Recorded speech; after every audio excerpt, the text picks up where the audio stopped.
हो गए। अब कहा भाई देखो अनाचार अत्याचार भी बढ़ रहा है, विकृतियां भी आ रही हैं, तो उसका समापन होना चाहिए, तो फिर रुद्र यज्ञ होना चाहिए।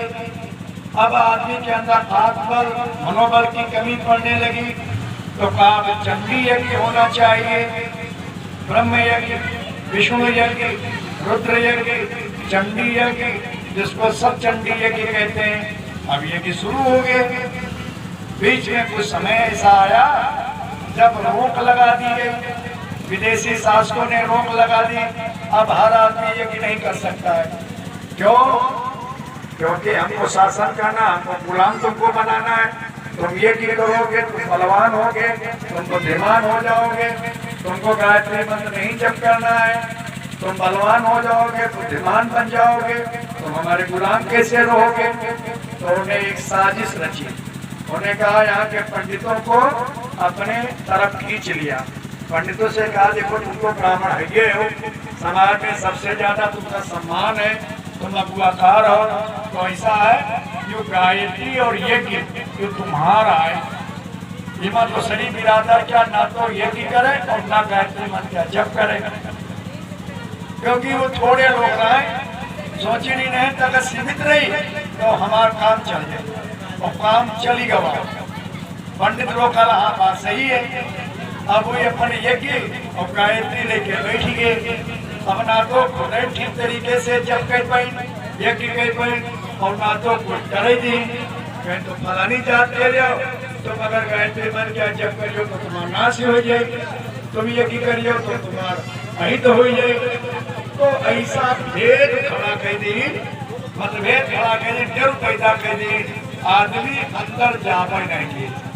यज्ञशाला में यहाँ पंडित लोग बैठ गया यज्ञ करें, तुम कहीं कमा के घर का चले जाओ, तुमका पता नहीं यज्ञ क्या होती है, कैसे मंत्र बोले जाते हैं।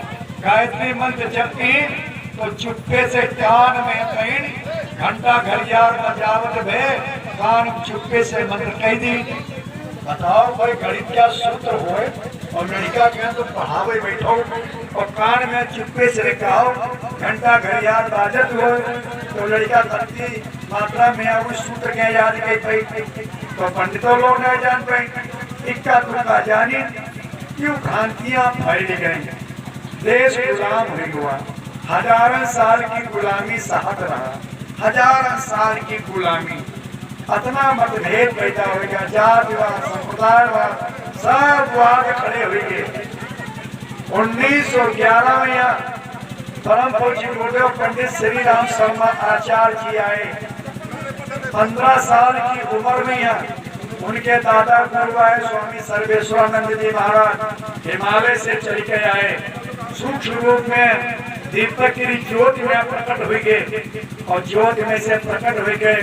उनका बोध कराया बेटा तुम विशेष जिम्मेदारी लेके तुम आए हो, तुम्हारा जन्म सबके तरीके का नहीं है, तुम्हारा जन्म विशेष काम के लिए हुआ है। कहन गुरु जी कौन सा काम करना है? कहना मतलब तो मौका नहीं है, तुम हमरे ही आए हो। कहना आपका घर कहाँ है? कहन आप कहाँ रहते हैं? कहन हम हिमालय में आ रहे थे मानसरोवर, और वहाँ पर सब लोग पहुँच नहीं पाएंगे।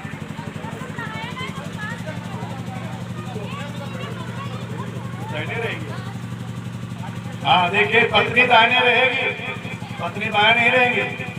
पत्नी को पहला अधिकार होता है धर्म कार्य में, धर्म पत्नी है, पति के आगे धर्म नहीं लगा है। धर्म पति नहीं कोई कहता है, लेकिन पत्नी के आगे धर्म लगा है, धर्म पत्नी, धर्म पत्नी, इसलिए पत्नी को दाहिने रखना। तो बात चल रही थी, अब वो परम पूज्य गुरुदेव जी आए, उन्होंने कहा गायत्री को घर घर पहुंचाना है, सब जात बिरादरी में पहुंचाना है, यज्ञ का अधिकार सबको है, यज्ञ सबको करना है, हर गांव में यज्ञ पहुंचना है। इसी के द्वारा देश का उद्धार होगा, इसी के द्वारा धर्म की स्थापना होगी, इसी के द्वारा जो है सतयुग आएगा, और कोई रास्ता नहीं है। बहुत लोग विरोध किए, ये पंडित कई माइक से गायत्री मंत्र बोलते हैं, कहला हाँ ये पंडित ऐसे हैं, अब गायत्री मंत्र सबका जरूरत है। भाई बहनों आज वो अवसर मिल गया, आपको ये करने का अधिकार मिल गया। पंडित लोगों की भी मजबूरी थी, क्योंकि उस समय वो अपने को कमजोर महसूस किया और जैसे विदेशी लोग कहीं वैसे बेचारे की उनकी गलती नहीं, अब वो न करते तो उनको दंडित किया जाता। लेकिन अब देश आपका क्या आजाद हो गया है, गुलामी चली गए, अंग्रेज चले गए, अब तो स्वतंत्र हो गए हो, अब तो ये करने का अधिकार सबको मिलना चाहिए, अब तो गायत्री यज्ञ कर सबको करने का अधिकार है। लेकिन अब वो मूड मानने तक घुसे, वो हो चंडी यज्ञ हो वहाँ दूसरी जाति के घुसे नहीं दिया। अरे भैया अब तो यज्ञ का इतना बड़ा विस्फोट हो गया है, अब काहे क्या मजबूरी है, अब तो करना चाहिए। भाई बहनों, ये धर्म का प्रवाह चल पड़ा, मानव धर्म हम सभी